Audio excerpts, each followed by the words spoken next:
Hey everyone, I'm back finally with a new tutorial video.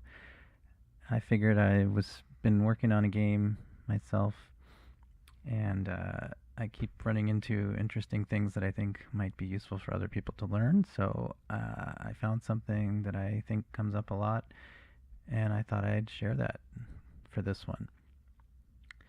So I have been working on a sort of a turn-based game using 2D tiles in sort of a 3D uh, isometric view, 2.5D, like kind of like those old school games that we played in the 80s and 90s. And I thought it might be interesting to demonstrate how I did my camera. Um, I know this can be a difficult part of game making, sometimes frustrating, and if you watched my previous video on vectors, then this is a great video to explain the practical use of that tutorial. And the basics that you learn there will help immensely in understanding what I'm going to do with this video. So let me first start out by showing what I have so far. And I've already implemented the camera, but I'm going to kind of rewind and go back to the point where I had no camera control and just describe what's going on. So I'm going to play what I have. And this is my world over here. And so this is the editor view and this is the game view. And right now there's no camera control in the game view. I can't do anything to move the camera. It's completely stationary. And that's understandable because there's no control for it yet. What I'd really like to do is be able to zoom in the camera like this and zoom out and orbit like this and pan the camera like this, but not quite like that. You'll see what I mean. Yeah, this world is not very exciting, but it's just a start, and I have no idea what I'm going to do with it, but I think it's a good way to demonstrate how this works. So that's my plan. Now, in order to implement that, I need to write some code. I need to write a script for the camera. And as it turns out, it's not a ton of code. Well, you'll see. We're going to start from the beginning, and we'll see how this ends up. All right, so the first thing we need to do is create a script for our camera. So actually, before we do that, actually what I want to do is I want to position the camera. Right now it's just in the default 000 location, no rotation, so it's a horrible place for a camera. I want to make it more like I got right here in this view. So I imagine most of you know this already, but just in case you didn't, there's a handy way to make the camera look to match. This camera will match the editor camera. So let's pick a good view that we want to start with, kind of like maybe like that. Try to get in the middle, sort of, yeah, okay, close enough. Let's just pretend like that's a good camera for us. Then we go over here, and if we go to the game object menu, you can say align with view, and there you go. Now the camera is basically matching what I have in my editor window. This size value here, since this is an orthographic projection, as opposed to perspective, which looks like that, and we don't want that. That's more for the style of like a flying game or FPS shooter, some other game where you want perspective. A lot of these games with a tile-based system prefer the orthographic version, which is this. And also note the isometric projection here for the editor camera, which is kind of a similar thing. They're not exactly the same, but close enough for the purposes of tutorials and for game development in general. Okay, so clearly perspective is not really a great view for this. So we want our isometric view that matches. This size here is basically your zoom. So when you zoom in this camera, you're going to be changing this size value. So the lower the number, the closer you get, and higher the number, the further away you get. So we can put it somewhere to match the view, like that. It's up to you. You can make that adjustment as you need to. You can kind of leave everything else the way it is by default. I don't remember if I changed anything. I think I changed the background from skybox to solid color, but you can have a skybox if you want. It's no big deal. The clipping plane is important. If you have the planes too close to the camera or too far away from the camera, you can affect your performance. You can also make it clip the image. So if, let's say, our far plane is set too close, you'll see the, oops, going the wrong way. You'll see the image start to disappear. So we don't want that. So I just set it out arbitrarily far, like 120. You'll have to play with that. You can see the planes in this view from the editor view. You can actually see them getting closer and farther. These are the planes right here. This is the far plane. This is the near plane. So you can kind of see it growing and shrinking. You see it as it crosses. It's starting to clip stuff. This is mostly for performance reasons. You want it not too far out in case you had additional items in the world. The further out you go, the more stuff that gets drawn. It's kind of it's for performance pretty much exclusively. So no need to really mess with it if you've got a 2D flat world like I have. You just want to make sure it's far enough out so there's no clipping. And the near plane is the same sort of thing. If you put it too close or too far away, you start to see things disappear there too. So I had mine set to 0.3. It's arbitrary again. It really just depends on how far out your camera is. One thing you'll notice is that if you move the camera along its local Z, so in my previous video I talked about the local and global. This is really nice to have here for a camera, because this camera is now rotated because I aligned it with the view. When it's rotated, its axes are going to be different from the global axes, and which is expected. But it's much easier to move a camera along its local axes. It's much more desirable usually for positioning. So if I want to move the camera to the right, I can drag its local x-axis and drag it. You'll see it panning. I want to leave it where it is though.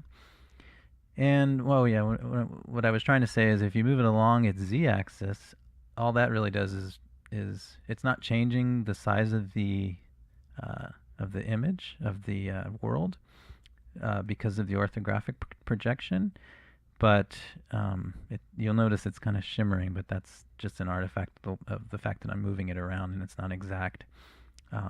In any case, you don't really need to move the Z at all. The only issue with this becomes the clipping. So if you move it too close, obviously you're going to start clipping stuff. So I moved it out arbitrarily far just so that it's kind of centered in between the clipping planes. Not a big concern. Okay, so now that our camera is positioned, at least to begin with, let's kind of get a similar view here. We don't really need this editor version to be matching. In fact, we probably don't, because we want to be able to see the camera from different angles. So I'm going to make it so that I can see my camera. I'll move it out a little bit. So there you go. Okay. So these are again, local axes. This is the camera's forward direction. It's pointing this way. Makes sense. And if we were to kind of look from behind the camera, this is us from behind. You can kind of see this is its up, this is its right, and that's its forward. So we're going to create a script. So we're going to add a component. And I've noticed this in a few other videos that I've watched. It's kind of a nice little tutorial, or a nice little thing to see in tutorials is the y value for the map center will be 0, essentially. We want it the camera to be pointed at a 0 y position. So we are going to go back to our script here, and we're going to create a point vector for the center of the map. Now in my case, my map has already been coded up, and it has a property on it called center, which gives me the center of the map. You can make the center of your map anything you want. And in fact, we're going to be moving the center around. So it can be arbitrary, but for now I'm going to make it in the middle. So if my map is 50 units wide and 50 units tall, it would be 25 by 25. Doesn't matter what it is precisely, but I have a variable already defined for the center of my map. So that's that. Now I need to define a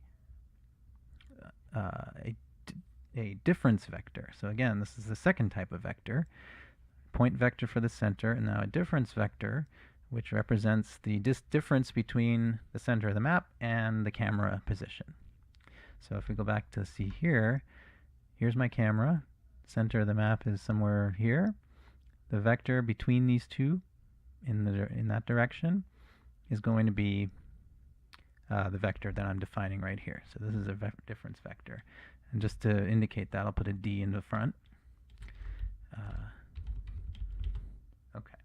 So this is my position, transform position. Remember, this is the camera controller is attached to the camera.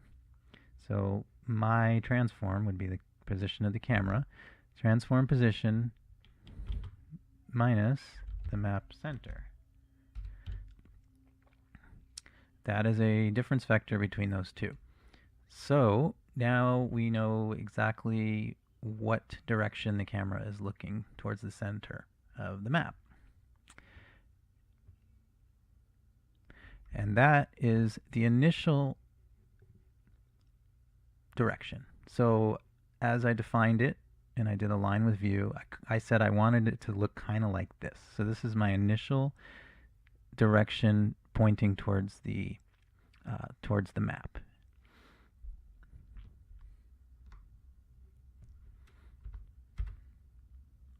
But what I want to do is I want to make sure, because I don't think I positioned it exactly here. My camera may be a little bit off center, maybe up too high, too low. I'm going to let the script precisely point it right at the center of the map. So to do that, I'm going to set the position of my camera, transform position, to be the map center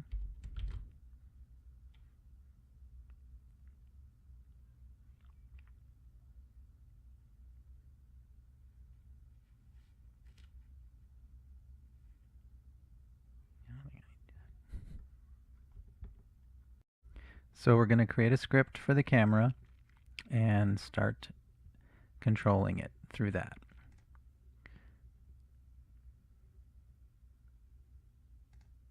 Okay, so one cool thing that I learned recently is if you click Add Component and you type in a name of a script, if there's no script with that name, there's a handy New Script Here button.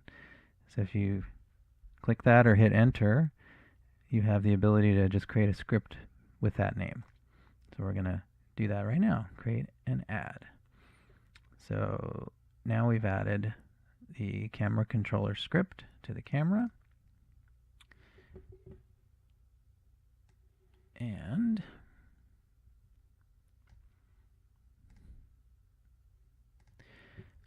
here we go. We have an empty script to start with. So the first thing I like to do usually is define some variables for my user-controlled parameters or editor-controlled parameters for the script. And in the case of this script, we're going to start small. We're going to start off with just the ability to zoom the camera in and out. So I'm going to create a variable for that called zoom speed. And this is just going to help me adjust the speed of the zoom.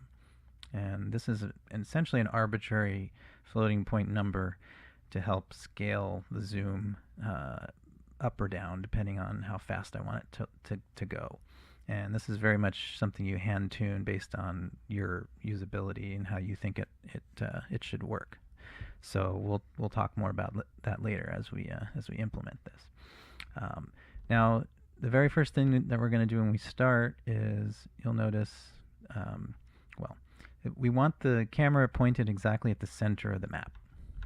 Because we tried to do that, we've sort of arbitrarily positioned it to be, well, actually, it seems to have reset itself. Let's do that again. So, probably because I did it during play mode. That's a very common problem. So let's do this again. I'm going to position my editor camera the way I want it. I'm going to select the camera, align with view, and set the size. I think it was like 13. But because I'm in play mode, none of these changes are going to be preserved. So what I need to do is take it out of play mode, align it again, because my editor camera hasn't changed, and there it goes, even though you won't see anything here or here because my map is procedurally generated at runtime. And change my size back to 13. And now when I play, there, that's about where I want it to begin with. So, but I want it looking directly at the center of the map. And right now it's kind of sort of doing that, but I can't be sure that it is. And I want to make it exactly at the center. So back to the script. First thing I want to do is get the center of the map. Now this is something that I've exposed through a property on my map itself. It's very much arbitrary. It's up to you. However your maps are laid out, you pick a spot. I wanted the center, and you can calculate that very, very easily. Just take the width and the height, and divide those by half, by 2, and that gives you your center. So I'm going to start out with a vector representing the map center is my map's center coordinate. Now, if you watched the previous video that I made about vectors, you'll notice that you'll remember there were 3 kinds of vectors. One of the 3 was a vector that represents a point in space. And that's what we have for this first one. The center of the map is a point in space. It's the center of my map as defined by my map itself. And in my case, the center of my map is basically half the width, half the height, and a y value for the x and the z, and the y value is 0 because my map is centered height-wise at the origin at 0. So a very simple 3D point in space. Let me just write it out here. I think my map is like 16 by 16, something like that. 32 by 32. Let's just say it's 32, 0, 32. Okay. Those are my those are the width and the height of the map. The center would be half of those.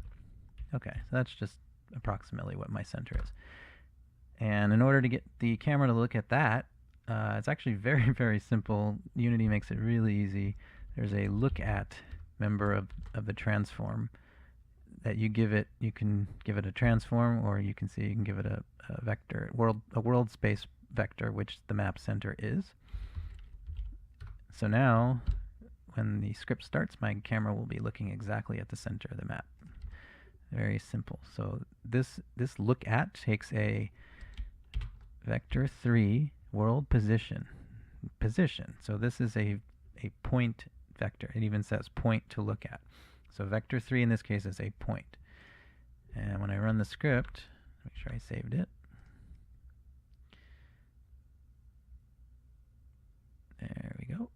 It's now looking at the center. Not much difference, but if I can set the rotation to whatever I want, and it'll always be pointing at the center. So that's what happens at the start of my camera script.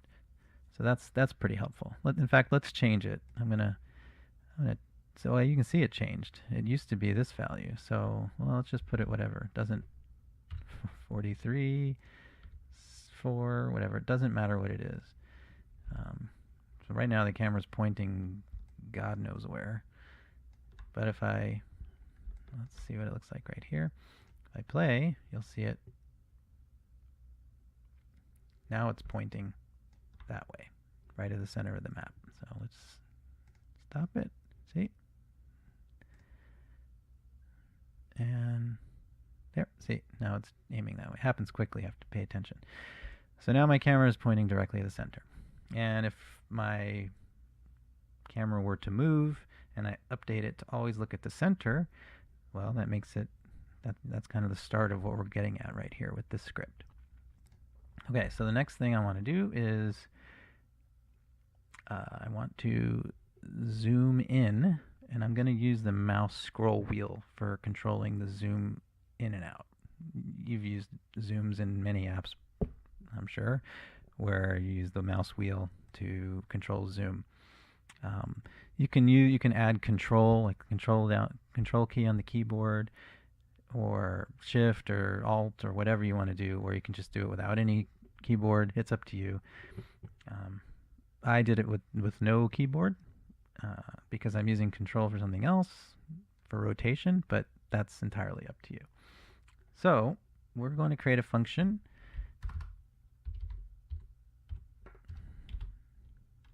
to handle the zoom.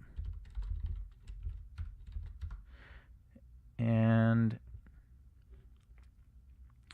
in order to interpret the mouse wheel, Unity has a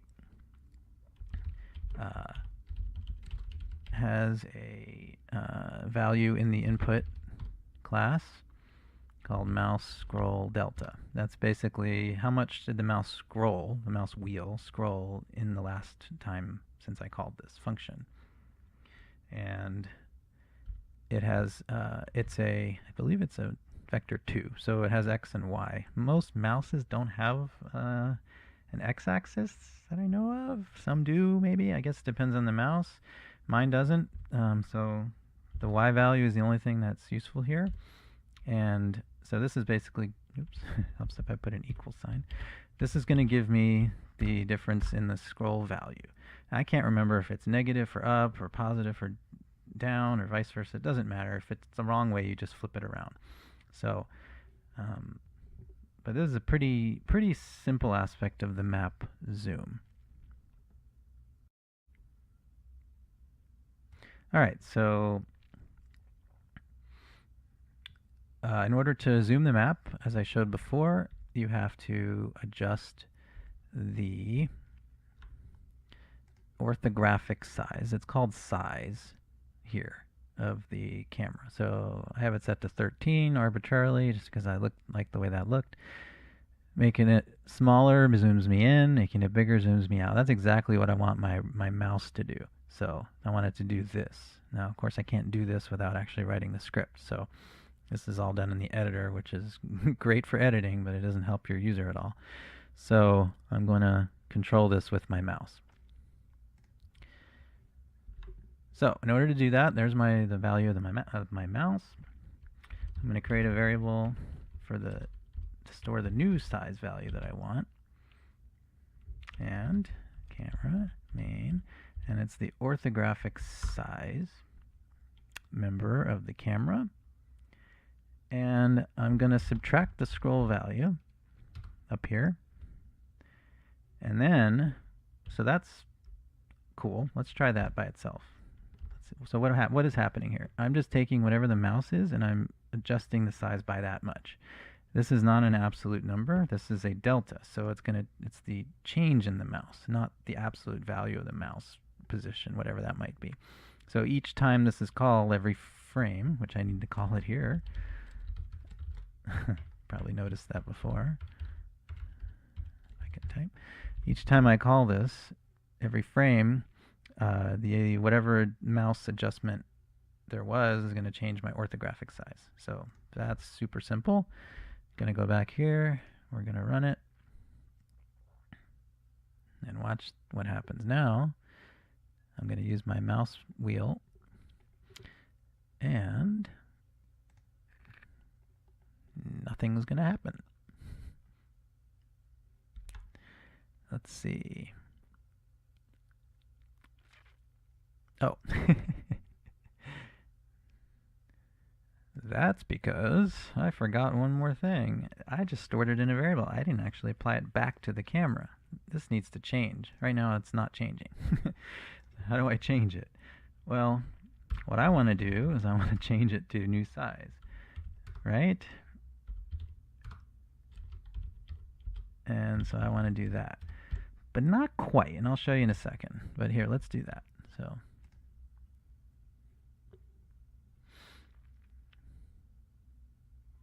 yay, it's working. Okay, fine. It's zooming in. Oh no, what's going on here? Ah, I've got some issues. Okay, yeah. That's because its size went negative. So obviously if I'm just subtracting or adding to it, it can go infinitely large or small. So we're going to constrain the size to something that is manageable and not going to go too high or too low. So to do that, you could just have some logic that says, if new size is greater than, 20, then new size equals 20, and then if new size is less than 3, new size equals 3. I guess that would be an else if. That's a lot of code, a lot of lines of code. You don't need to do that. Unity makes it really easy to do something. It's called clamping. There's a function for it called mathf clamp. And you'll notice there's another one, clamp 0, 1, which is useful too. Clamps a value between 0 and 1. This one clamps a value between two arbitrary numbers. So it takes the value, new size, and it clamps it between that and that. So if it gets above this, it stays that, and if it gets below that, it stays that. So that's really handy. Now, when I go and play this,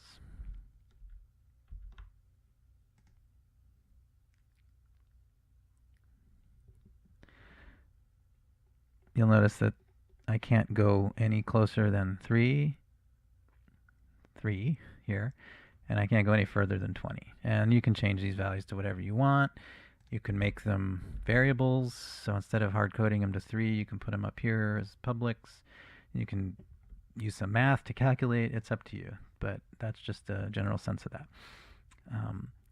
Okay, so that's it. That's zoom. That was simple. Now, so the next thing to do would be to rotate. Now, we get into rotations and quaternions, and I did not do a video on quaternions. I was planning on doing that. I didn't do it, so maybe I'll include a little bit of quaternion basics when I explain this one. So let's do that now. So this may seem maybe easier than it is, maybe harder than it is. I don't know. It depends on your understanding of rotation. But our next thing to do would be to handle the rotation of the camera. And unless it wasn't extremely clear, we are not rotating the map, we are rotating the camera. If we rotate the map, which you could theoretically do, you're going to get some weird behavior. See, it's pivoting by this point here. You can change that, but then you're also changing all the world space coordinates of everything on the map, and everything would have to be done relative. You don't really want to do that. Just in case that wasn't clear, that's not something you want to do. So you really want to rotate the camera. That's the right way to do it. But that's not that simple either, so let me explain why.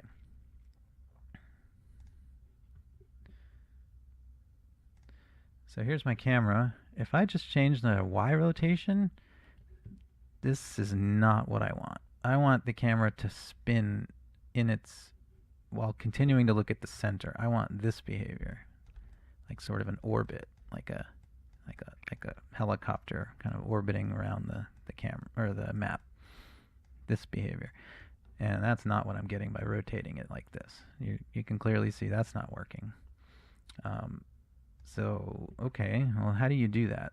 Well, the way I did it, which may not be exactly the way everyone does it, but this works for me, and it's probably similar to the results you might get if you tried it a different way.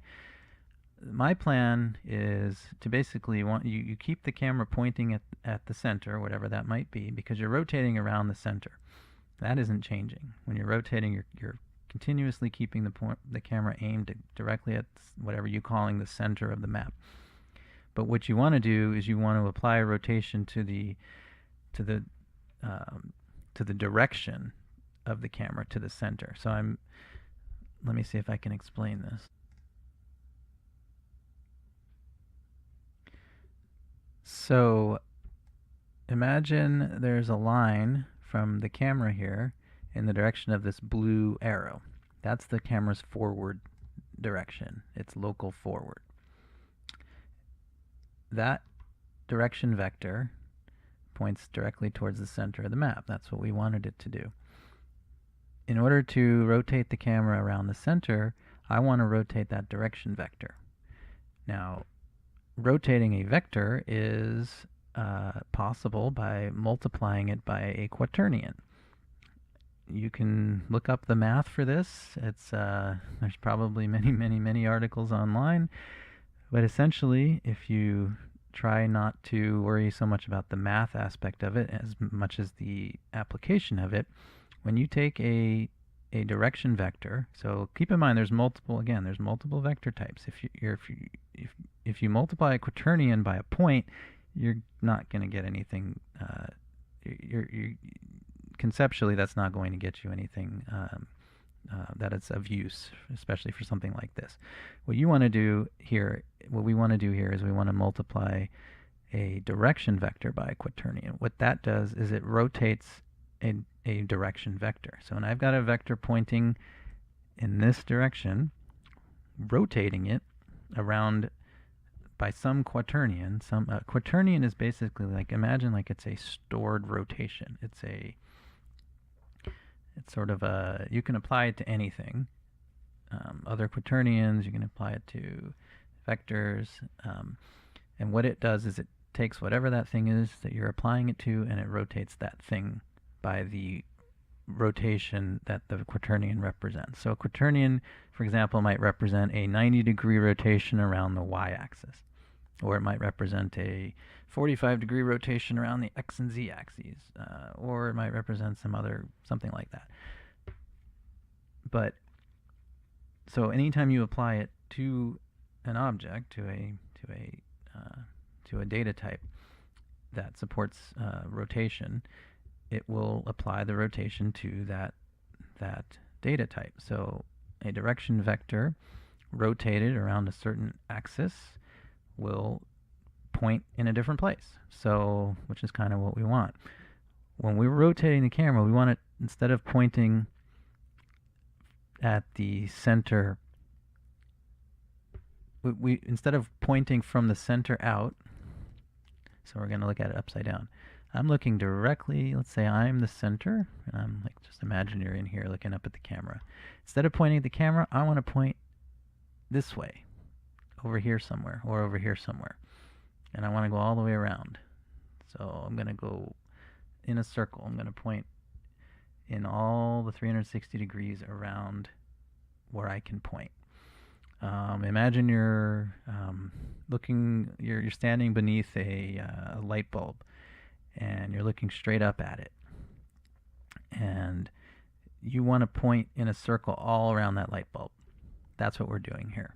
So we're going to have our vector shooting out from the center of the map. Right now it's pointing directly at the camera. I want it to basically go around the camera like this. And if we adjust the camera to be positioned at the end of that line, at the end of that point, that's the effect we're going to have, is the camera's going to look straight back at us. So it's kind of in reverse. We're looking out from the center towards something and changing that as we rotate. So if we go back to our code, we are going to start by, and I'm doing it inside this function, doesn't really matter where you put it, you can put it wherever you like, but basically if I'm going to put in just some code here to add some optimization. So if the scroll value hasn't changed, there's no need to run any of this code. So so we want to make sure we're only doing any of this when there's actually a delta at all. Okay, so I'm going to use the keyboard as the modifier for the rotation versus the zoom. So when you hold the left control key down and you use the mouse wheel, we're going to rotate instead of zoom. So get key,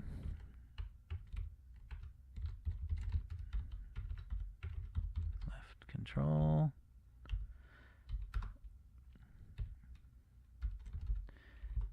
and otherwise, if we're not holding that key down, then we're gonna do the zoom. So if we're holding down the left control key, we want to do rotation. And let's just comment that so it makes it very clear. All right, so again, we need the center of the map.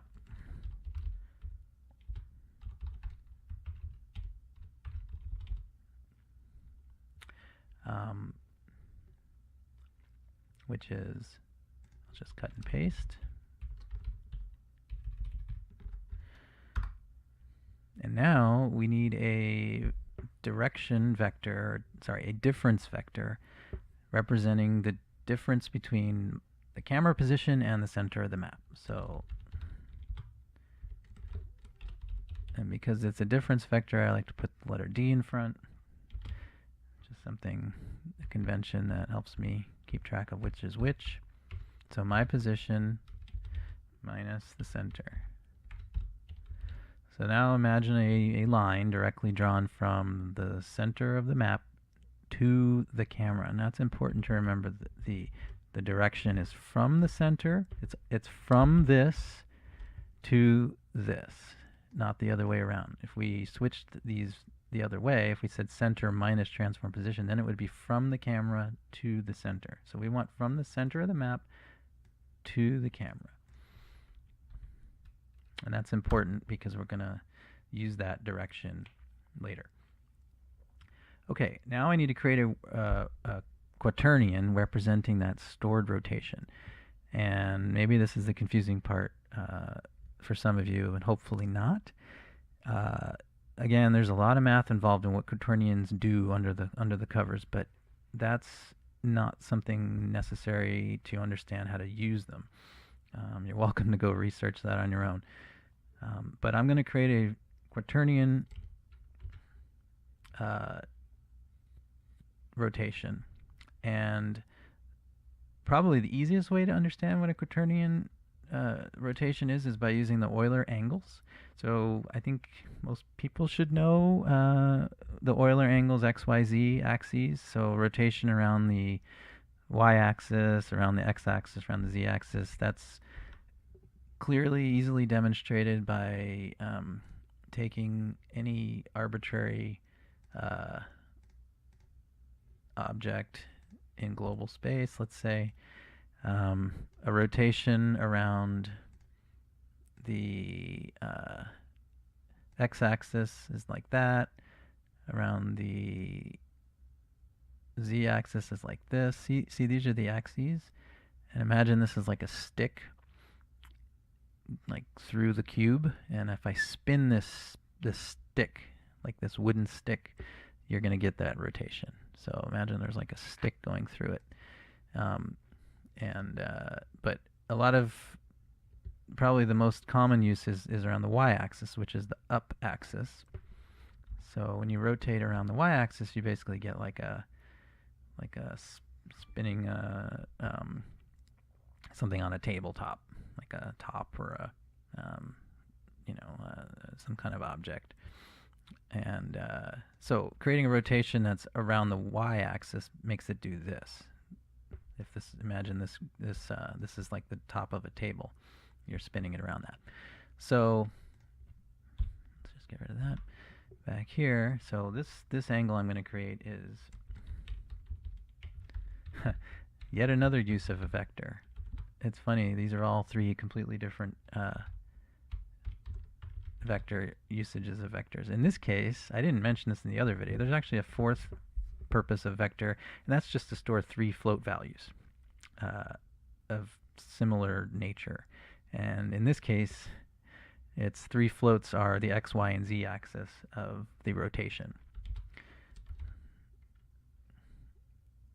So I want a new vector. So x is 0, y is our rotation around the y-axis, and z would also be 0. So the rotation around the y-axis is going to be the scroll value of the mouse. That's pretty simple. So whatever the delta is, just like with the zoom, it's going to be some arbitrary delta from the last time.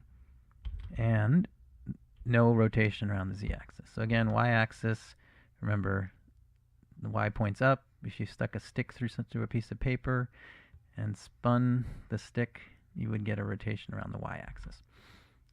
Because we are rotating the camera around the map,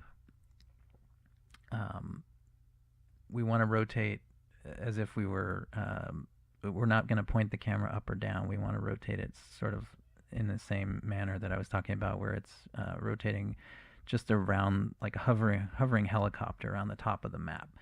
So the helicopter's not going up or down. It's not angling in different directions. It's basically pointing at the center and just like on a flat plane, rotating around the map. So so we're only rotating around the y-axis. And so now we have we don't have the rotation yet. We have to create a quaternion with that. And to do that, we use the quaternion. First, we need to create a variable. New rotation.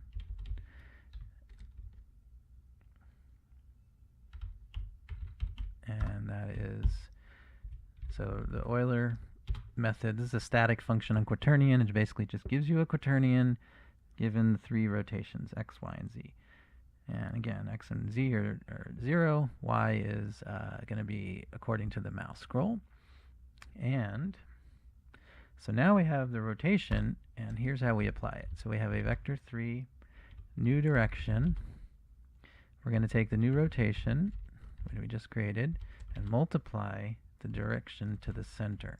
So we're basically taking that vector that's pointing straight out from, remember, it's from the center of the map towards the camera, and we're rotating it so that it's now basically pointing somewhere.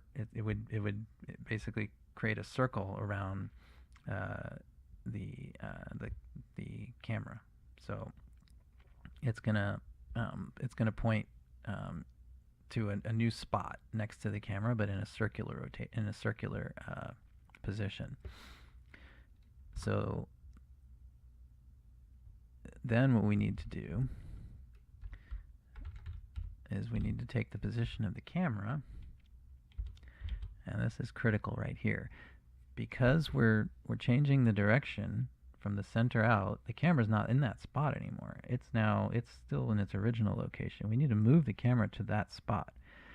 And if you remember from the previous video, if you want to position something in a direction, you add the point and you add a direction to it. If you take a point and you add a direction to it, you get you basically are placing the thing you want at the end of a stick that's that length. So imagine the center point of the map is a point, Imagine taking a long stick and sticking it in the center of the map, but now you're pointing that stick in the direction of that new rotation, and at the end of that stick you're putting the camera.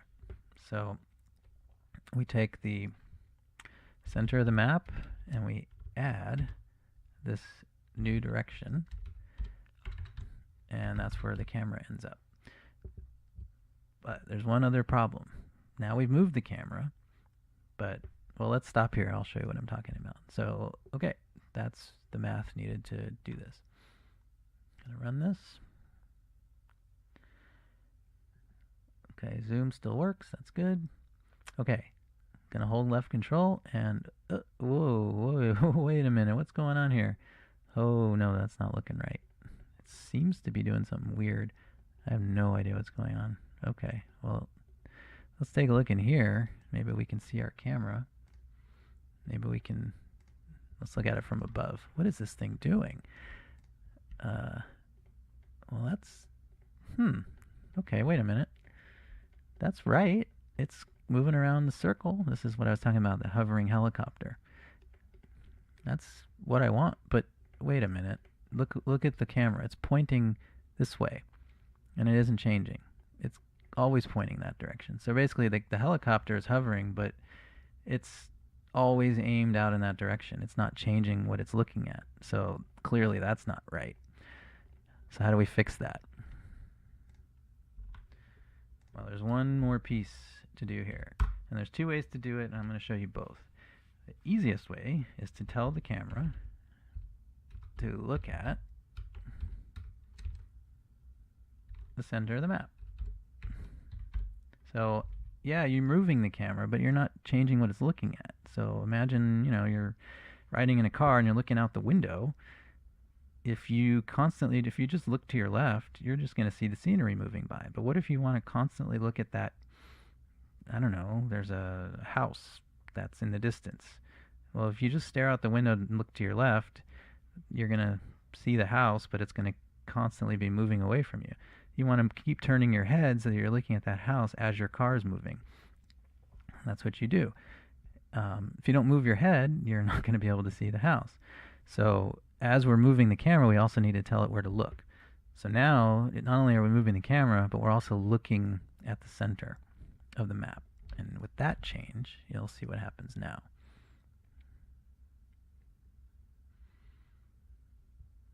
Zooming in, still works. Aha! Hey, how about that?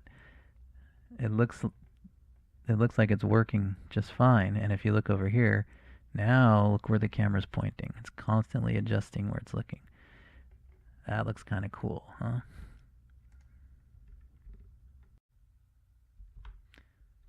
Okay, so I promised I would show you what the other version of look at is. Look at is just a shortcut for changing the forward direction of the object, of the transform. So let's comment that out, and I'll show you the other one. So every transform has its notion of forward. It's the local forward axis. So this is kind of nice for lots of different reasons. One of them is this one. So global, like we talked about before, Z is pointing this way. That's the global forward. But local, the Z points down the camera lens, basically. So if we were to change this axis from pointing that way to pointing that way, now it's over there, or let's go even further. Whee, okay.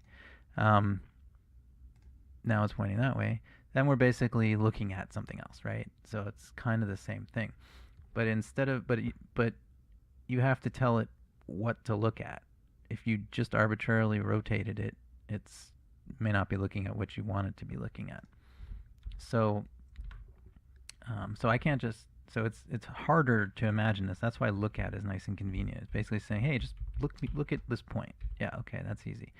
To do it the other way, you have to tell it you want to change the forward facing vector from where it is currently to something else. Now that something else needs to be a direction vector. These are directions. Forward, up, right, left are all directions. So you want to change the forward direction vector to something else. We happen to already have a vector that represents the direction we want to look at, which is this one here, new dir. Now, what are our two direction vectors? We have this one, d to center, and I didn't put a d in front of it. I really should have. I used dir here, so I'm already violating my own convention. So let's fix that now. Okay, fine. D new. Okay, so that's my new direction. Now, these are my two directions. This is my old one, and this is my new one. The new one is a rotated version of the old one. So to make the camera look at the new point in the new direction, I need to put d new. Okay. Now here's here's where even I get confused by this sometimes. I can never remember if it's which direction is which way. Remember when I said here that the thing here, A minus B is looking out from B towards A, right? So this D to center is looking out from center towards me, towards my camera. This new rotation is also looking out from the center to the camera because all I did was rotate it. I didn't switch the direction of it. I'm still having it look from the center out. It's just looking from the center out a little bit in a little bit of a different direction. So if I were to set the forward to the new direction, I'm going to look from the center of the map out towards the camera. But I'm setting the camera's forward to this. So my camera is going to basically turn the other way and look towards itself, but in the direction from the map's point of view, it's going to be looking towards the camera. So basically the camera is just going to turn around 180 degrees. Watch. It's as if I put the camera at the center of the map and look towards where the camera is right now. So, whoop, did you see it? It's swapped. Now it's pointing that way. Here, I'll show it again. It's pointing that way. Okay. Now it's pointing over here because I reset it. And I scroll, oop, and it just swapped to the other way. So clearly that's not correct. So to make it point the other direction, I put a minus sign in front. So now I'm multiplying that vector by -1 essentially. And when you do that, you swap it around. You swap the direction around. So now these two lines are essentially equivalent.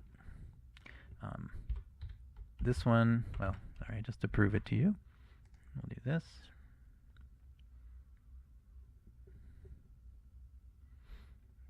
And there you go. It's working great. But I think for readability, once you've proved to yourself you know the difference and you know how these work, you don't really need to do the more complicated version. Sometimes you may actually want this because it's direction-based, whereas this is point-based. Maybe you have one or the other and you find it easier to use one or the other, but just know that you can use either one. They're convenient. So I'm going to get rid of that one. So now we have rotation and zoom, which is great.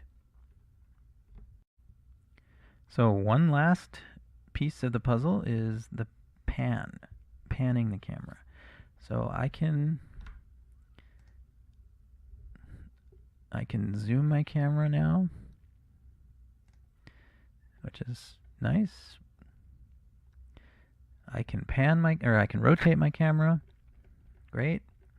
But I want to be able to move the camera too. Like I can't see the whole map now. Like if I zoom out, yeah, I can see the whole map, but I want to zoom in and then I want to kind of scroll the map left and right here so that I can see parts of the map without having to zoom out again. And I can't really zoom in on an area either. I can only zoom in on the middle of the map. What I really want to do is I want to change the middle of the map. So you could implement it so that if I put my mouse over here and I zoom, it zooms with that as being the center. That's cool. I could do that. But I want to be able to pan because I don't think that's adequate for the way I want this game to work. So I want to be able to be at this zoom level and pan left and right, you know, move forward, move left, move right, down. So let's go ahead and implement that. All right, So in order to do that, we kind of wanna think design-wise how we want this to work from usability standpoint. Does the user use the keyboard? Do they use the mouse? Do they use a controller? Um, there's many different things you could do. I'm going to do it with the mouse because a lot of the games that I played in the past had a convenient mouse um, implemented panning. And that's basically where you move the mouse to like sort of close to the edge of the map and it just automatically scrolls when you do that. So that's what we're going to do. I could easily do it by keyboard. It's the same code basically. The only difference is what triggers it. The reason I'm going to do the mouse is because there's a little bit of additional code which is kind of useful to know, and so it helps to educate a little bit more when you've learned that aspect of it as well. So we have handle zoom. We're going to add a handle pan.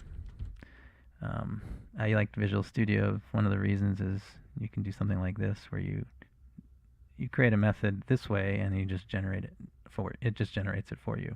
And if you forget to implement this, it actually will throw an exception. But I always just delete that. Anyway, not super important. So handle pan. Seems like this should be easy, but you'll see it's not quite that simple. There's a little bit of a nuance to it that we'll need to correct for later. Actually, a couple. So I discovered both as I was doing this and realized, yeah, okay, that's a really good thing to let people know about, so they don't make the same mistake. Okay, so for now, we're going to make the mistakes and then I'll correct them. So you might think it's simple to move the camera. I'm just moving it, right? So let's go back to the map. Let's start it up. Okay, here I am zoomed in and I want to move my camera forward. So one of the ways I like to test it out before I write the code is to just do it manually and see if that's giving me the effect that I want. So I think that all I really need to do is change my position of one of my axes. So I'm going to move my x-axis, and that's not quite what I want. It's scrolling x, yes, but it's sort of diagonal this way, in this direction. That's literally the x-axis of the map, but I'm looking at it from this angle. Like if I rotate my camera, and I go like over here now, and I change x, no, that's not what I want. I don't want it to go that way. I want the map to go up this way, up and down, and left and right this way, according to the way my view is, not its axis. So that's important to know what's going on here. So these axes here, these are the world coordinates, the world position of the camera, and that's these axes. So if I move this red arrow, you're going to see x change, but nothing else. And that's what I've been doing. So if I do it here, you're going to see it do exactly the same as if I change it here. So that's not what I want. I want it to move according to its local x-axis. That seems more like what I want. Now it's moving left and right the way I would expect it to. And that's going to change. That's going to be that way regardless of the rotation. So if I rotate it another way and I change its x-axis, again, it's moving left and right just as I would want it to. So I really want to move this axis. How do you do that? When you change the position of a transform in code, it's the world position. It's the world coordinates. So, okay, so that's clearly not what I want to do. I want to change its local position. And I'm going to show you how to do that. So again, y is up and down. That's exactly what I want. I do not want global y. Certainly not that, because that's up and down in world space. Definitely don't want that. Okay, so we decided we need to move it in local coordinates.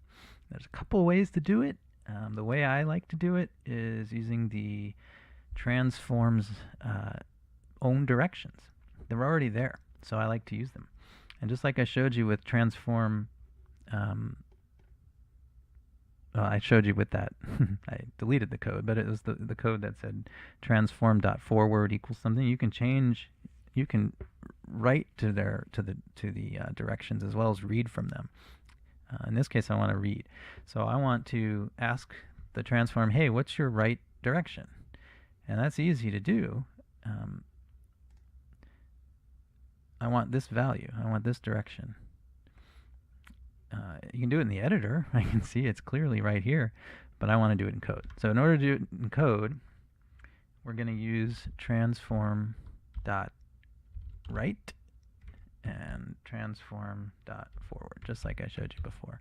These are the local forward and right directions, which is exactly what I want to be manipulating when I when I pan the camera.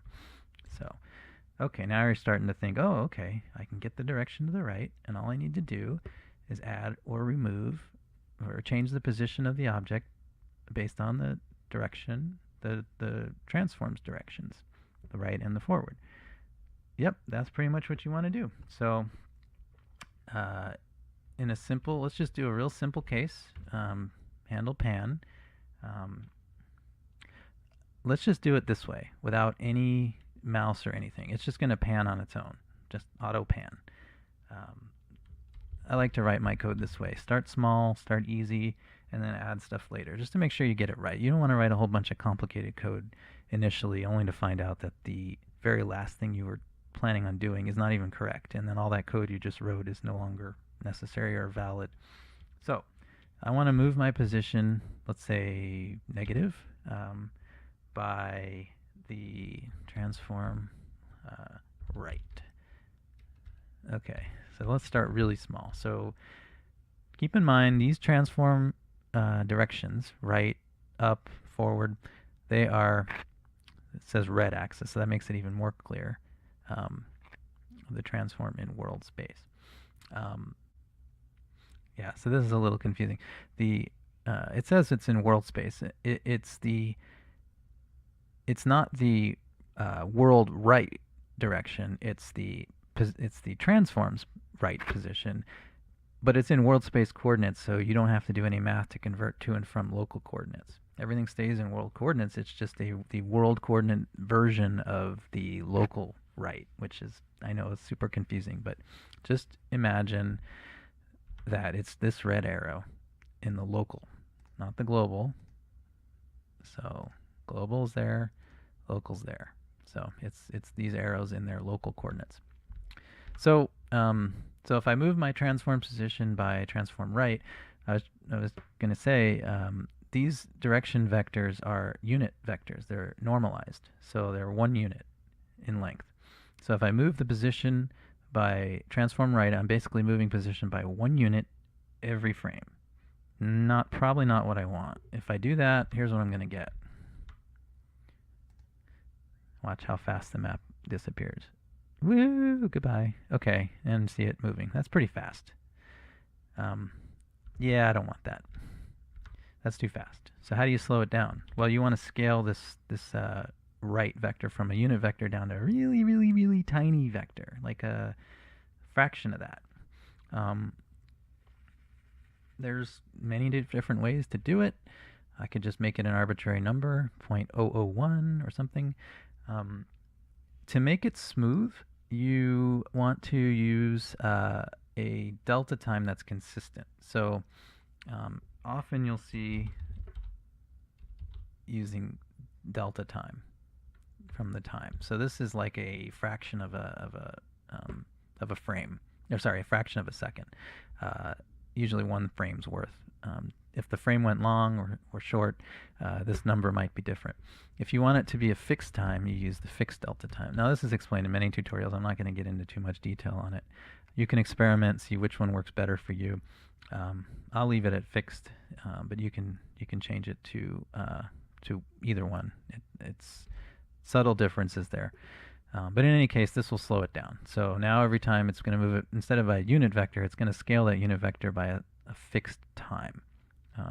And this is a float, and it's usually a fraction of a second. So like 0.016 or something like that.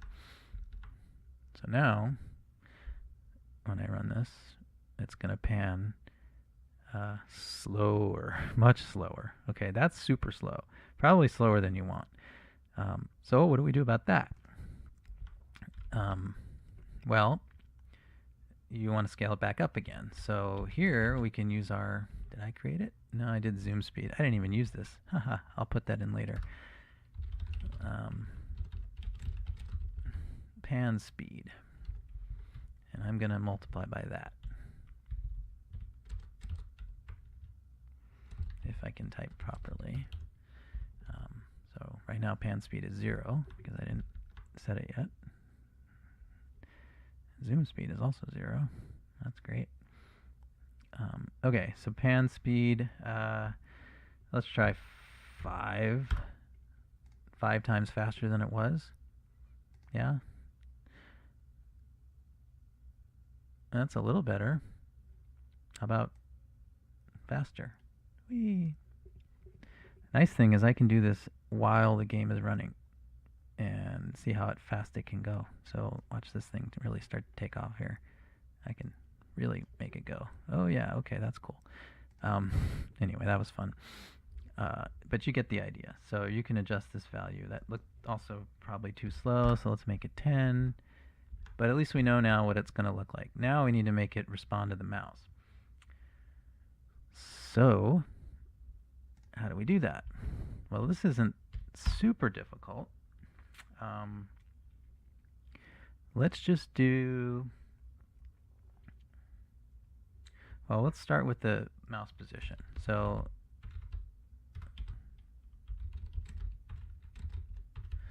the mouse position is a vector 2 because mouses are, as far as I know, 2-dimensional, not 3, although you could probably find an input device that's 3-dimensional. My mouse is not. So X is the left and right of the mouse, and Y is the up and down of your mouse on your tabletop. So input.mouse position. So Unity gives you the mouse position. And that is a absolute position. So whereas the scrolling was a delta, this position is its absolute position in the world. So 0, 0 happens to be down here, lower left corner. Down here, lower left corner. And I believe it's upper right would be the extents of your game window size. So I'll show you that in a second. And so that's my mouse position. And so we can use that to kind of figure out if the mouse is close to the edge of the window. Before I do that, let me just do something really fast. Yeah, so I'm gonna run the game, and I'm just gonna show you. Oh boy, how do I even do this? I'm gonna pause it, and I need to make this window a little bit bigger. So actually, here, there we go. I want the stats window here. Right over here is the screen dimensions, 783 by 619. So it's 783 wide, 619 tall. Mouse position is going to be in between these, is going to be between 0 and 783x and between 0 and 619y, but not necessarily. So it actually can go above and below outside the window. You need to test for the screen size to know if your mouse is in this window or not. And there's some buffers on the top, and it's kind of confusing, but it's not that hard to figure it out. You can print the mouse coordinate. I think 0, 0 is down here, and this up here, right here, would be the 783 by 619. I'm not 100% sure, but it's super easy to just do a debug log and just print the mouse out. So let's just do that. How about that?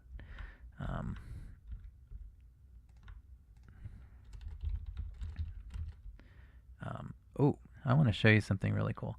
I am using the .NET framework version 4.6.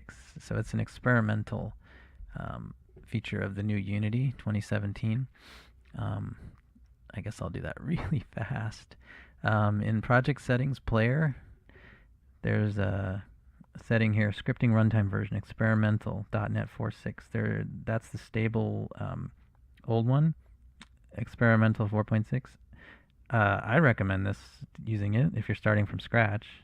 I wouldn't change it if you're not, but certainly this is great, and I'll show you one reason why I love it so much.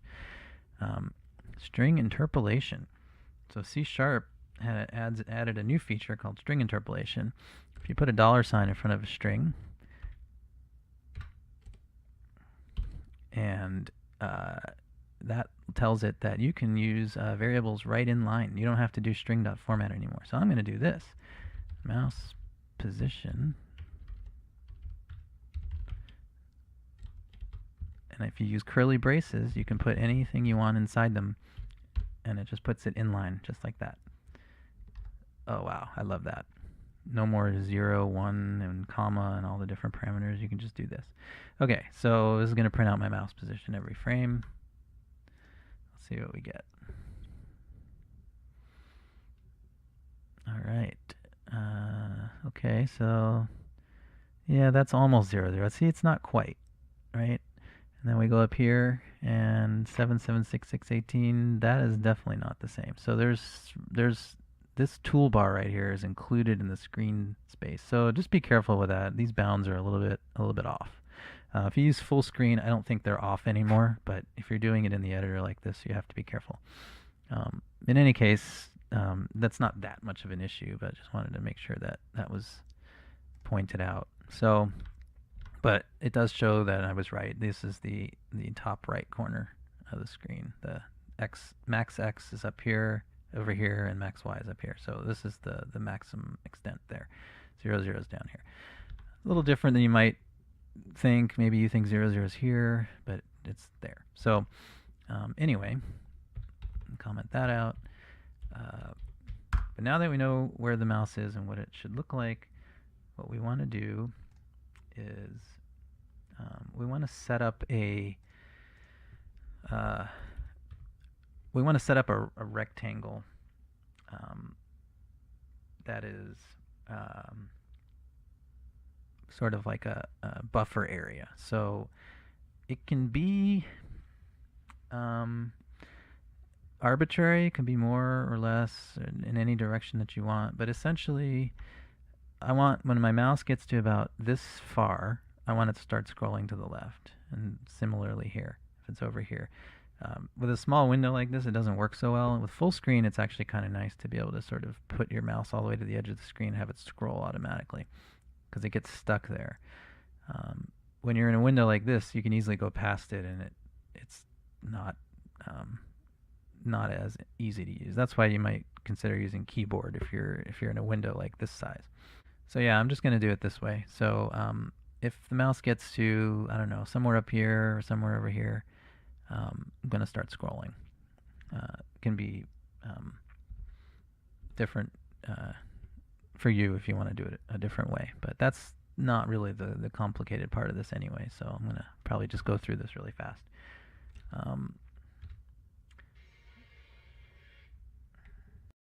Okay, so we're going to decide on a buffer size for the screen. So basically how many pixels we want from the edge before we start scrolling, and we'll just use that as our basic the beginning of the scrolling. When you put the mouse in that region, it'll start scrolling. There's a lot you can do here. You could accelerate the closer you get to the edge. You can capture the mouse. You can do a whole bunch of stuff. That's not really the point of this tutorial, so I want to kind of get through this part of it more quickly and work on a couple other little details that are that would be helpful to know. So let's see. So for now, basically what I want to do is, if the mouse position, the X position is first we'll do this one. So this is 0, x is x0 here, and this is like, say, 50. Let's just pick a number. We'll define that as pan buffer, and we'll make it a public.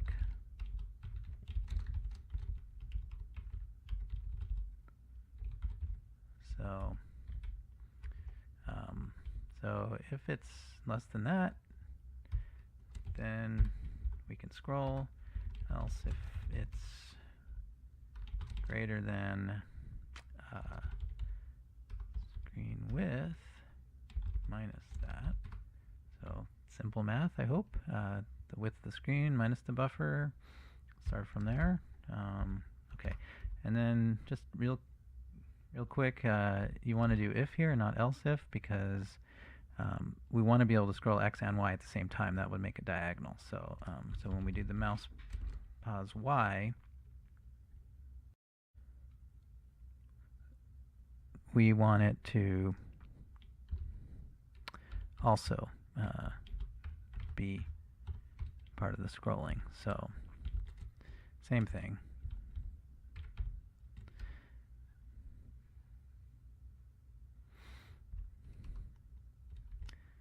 And we'll fill this in a minute.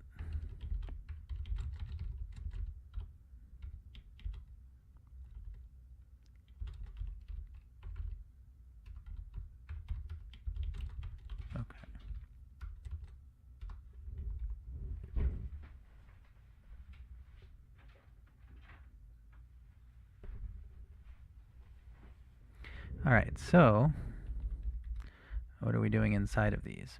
So for the case of the X scrolling,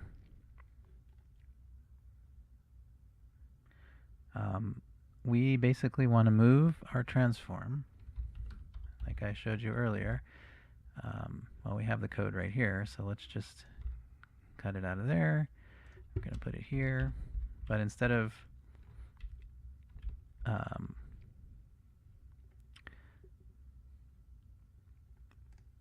well, we have to make sure. So if we want to move to the right, then we want this positive. So this is to the left. So this code should be here.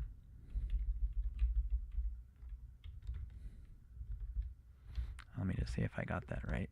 Sorry. Oops, I've got a syntax error.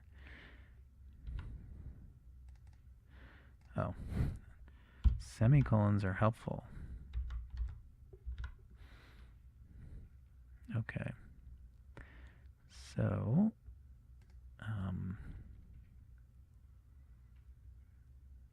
okay, that's the wrong direction. See, I told you I always get it wrong.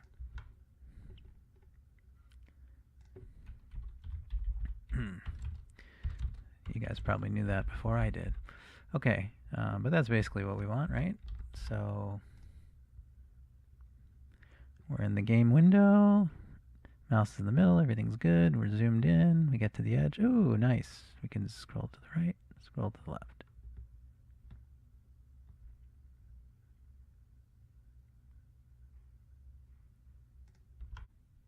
Okay, so for up and down, or forward and back, we're going to do something similar, but just to confirm which axis we are going to be moving, we can double check that in the editor. So here's our camera's local transform. These are the axes. Let's play. And let's just make sure we have the right axis. So let me pause just so it doesn't move around. So we did the right axis for left and right movement. That looks correct. And then for the up and down, or forward and back movement, you might think we want to do the forward axis, but as I showed you earlier, all that does is move the camera in and out, and that's not affecting anything. That's just basically changing the clipping plane, nothing else. So that doesn't look like the right choice. And just to be sure, we try this axis, and we can see that looks more or less like we want it, how we want it to behave. So we want the the y-axis. So this is transform.up. So copy this. Oops. Change that to up. Copy that. Change that to up. And assuming everything else is correct, if we try this, we should see the proper behavior for panning now. So left and right looks good. And forward and back seems to look okay. We zoom in. Oh yeah, that looks good. The only problem is, you might notice, if we look at it from side view, this camera is changing its height. So its Y value is going to be changing. See, as we pan down, Y goes down, down, down, down, down, down, down, down, down. And that might not be an issue now, but it's going to be an issue later when we start adjusting the center point, which is what we need to do. So I'm going to leave it like this for now, but you'll see why it's a problem in a little while. But in any case, that seems to be about right. But you'll notice immediately that this seems good. Everything looks good. It's kind of looks the way we want it. But I'm going to rotate now and watch what happens. Whoa, what the heck? Why am I looking over here now? Well, that's because we're recentering the camera to the original center of the map, which is not where we've panned to. We're panning, we're up here, and we rotate, we're snapping back to the center of the map. So that's not going to cut it when it comes to user experience, and we need to go fix that. So let's go do that now. So in order to fix this, we are going to need to reset the center of the map from the original center, which was the dead center of the map, to wherever it is now based on where we've panned to. So one more time.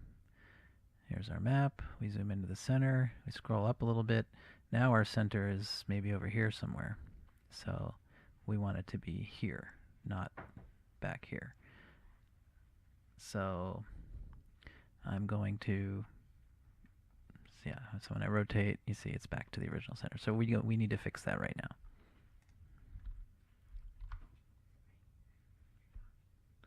So let's see, in order to fix that, when we go to handle our zoom right here, instead of taking the center as the map's center every time, we need to figure out what the center should be. So we're going to write a function for that, and that's a placeholder for it. Generate a method, and delete that, and now let's figure out what this function does. So I won't claim to have figured this out all on my own. Sometimes when you have a problem you want to solve, you go and look on the internet, and lo and behold, I found a perfect solution to exactly what I need. Basically what I want to do is I want to cast a ray from the current camera in whatever direction it's pointing and see where it intersects the map, the y-axis of the map, the 0 axis. So just to illustrate what I'm talking about, here's my camera. Here, I'll play this. There's my camera. I'm panning around. I'll zoom in a little bit. Okay, fine. Now, whoops, let's try to pause it without it moving. So now my camera's pointing in that direction. And if I were to look straight down the z-axis, you can kind of see, oh, I don't know, like the center would be somewhere down there, like over here, which is kind of like where I'm looking right there. So the plan here is to take the forward direction of the camera, which is this transform.forward, which is the z-axis, cast a ray straight down to the map and we're basically wanting to look at wherever the map starts, which is because it's a flat plane here, we want to use that as our target for the ray. My map, as I said before, is at y0. So the plan is to just cast a ray to a plane at y0 and see where it hits. So I found some code that does exactly that. And here's what it looks like. So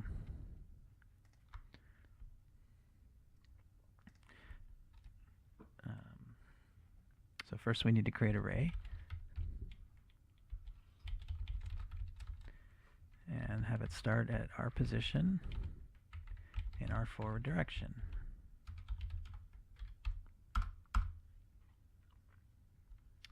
We need to define a variable for the distance, which will receive the distance from the camera where the ray intersects the y axis of 0 on the plane. And we need to create a plane.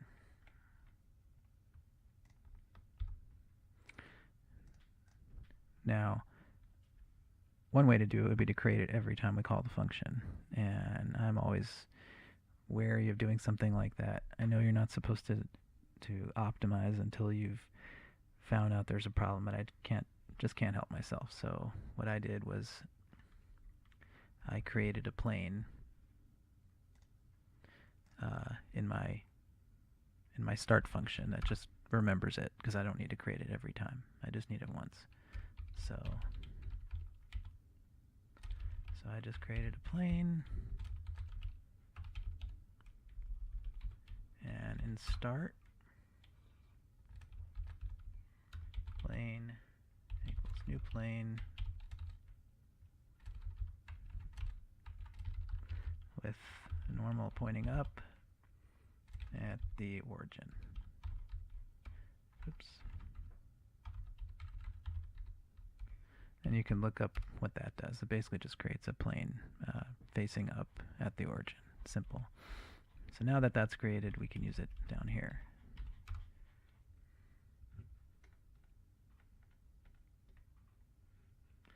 So we're going to use the plane's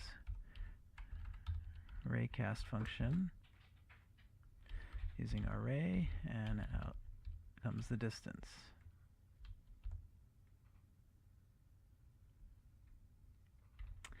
And if this intersects, then we just need wherever that ray hit at that distance.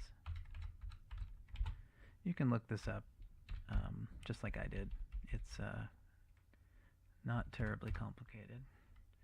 If for some reason it didn't intersect, we need to return something, so let's just return 0.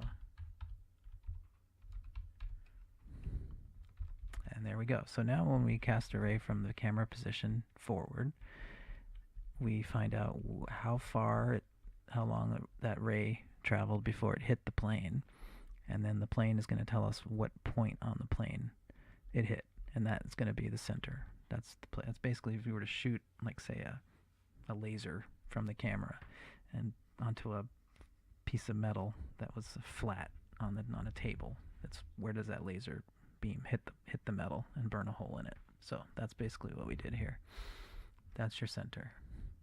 So now that we have the updated center, not the original one, everything else just should work just as it worked before. So let's try that out.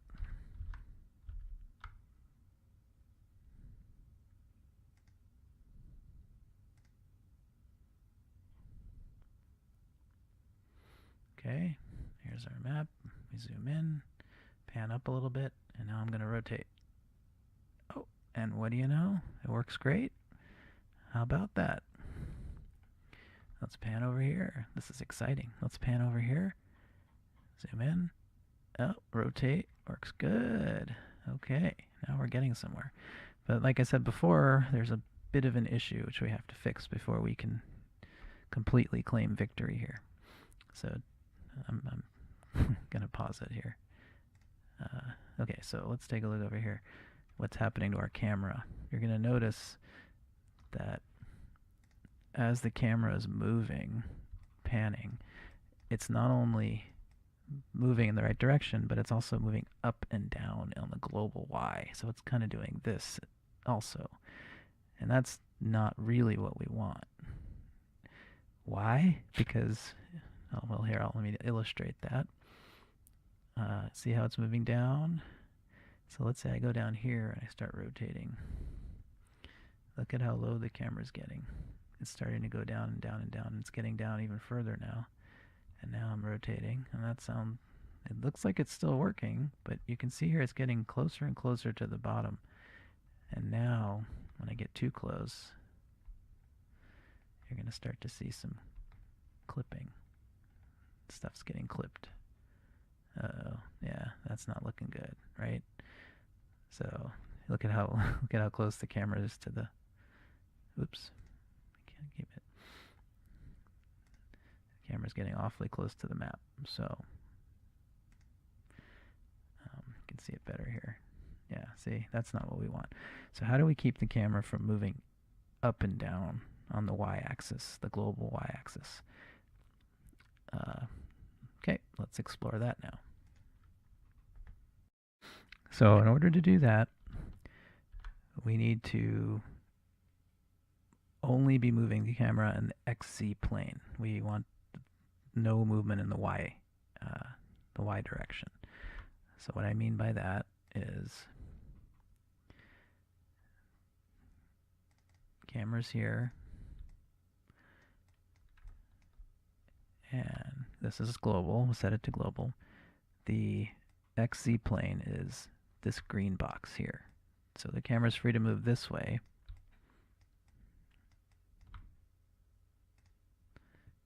Which is in this direction or in this direction, but not in this direction. So anytime there's a y component in the vector, we want it to be 0 so it doesn't move in that direction. And if we do this right, we shouldn't have any of those issues where the camera's getting closer to the map. So to do that,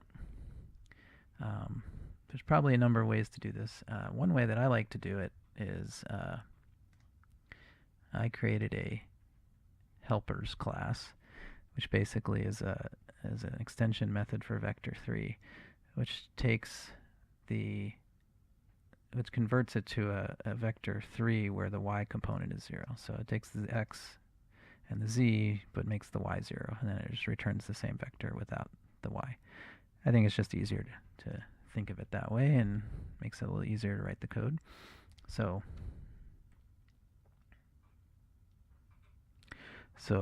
the fix for this is whenever we transform the position, whenever we move the transform's position, we want this updating only x and z, not y. So the way I'm doing it is one way, like I said. Can be probably several ways you can do it, but let's do it this way. So vector 3 direction right equals transform dot right. There's my extension method. So that's basically the right direction with only x and z, and y is set to 0. And same thing with up. So now we only have those versions of it. And so if I change this to d right, and this to d right, and this to d up, same here. Now whenever the transform position updates, it's only updating x and z. There's no y component in this calculation. So let's see what happens.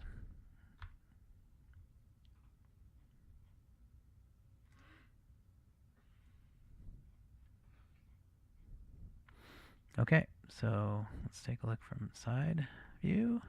We can't keep panning. Gonna move it.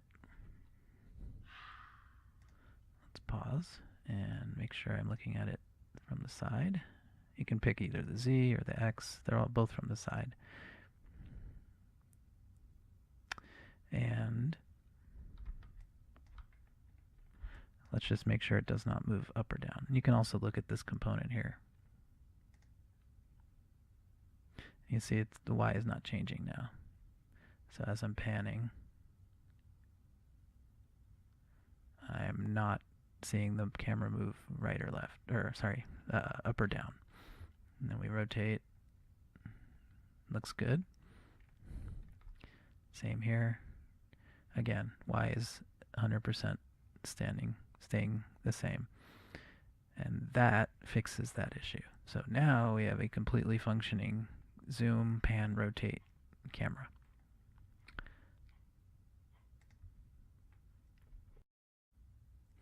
All right, so that concludes this tutorial. There's other things we could add to this to enhance it. I could make the panning and, like I said, panning boundaries have some acceleration. We can put a camera reticle in there so that you always know where the center of the camera is. We can dynamically adjust the size based on the size of the map. There's a lot of different things we can do. Feel like those are more advanced and may or may not be something people are interested in. So I think this is a good place to end it. So if you have any comments or feedback, please leave those. If there's anything you'd like to see me do that is similar to this, that a question or something you have that I can answer, feel free to leave comments, and thanks for watching.